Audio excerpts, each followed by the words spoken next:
এক মুসলমান আরেক মুসলমানকে কেমন করে ভালোবাসবে?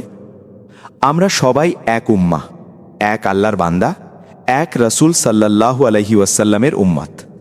কিন্তু আজ আমরা কাকে ভালোবাসছি, নিজেকে না ভাইকে?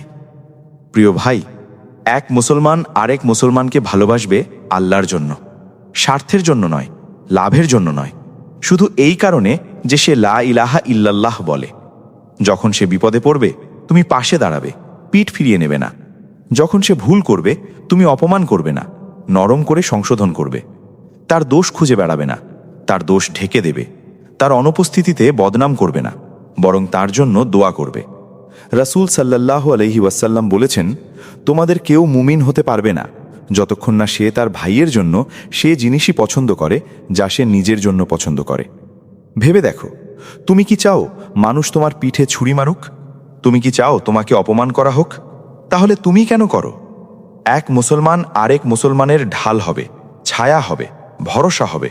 কারণ আজ যদি আমরা ভাইকে হারাই, কাল আল্লাহর সামনে দাঁড়িয়ে কেউ আমাদের পক্ষে কথা বলবে না। আসুন, হিংসা নয় ভালোবাসা ছড়াই, ঘৃণা নয় দোয়া করি। কারণ মুসলমান মুসলমানের ভাই। আল্লাহ আমাদের সত্যিকারের ভাই বানিয়ে দিন।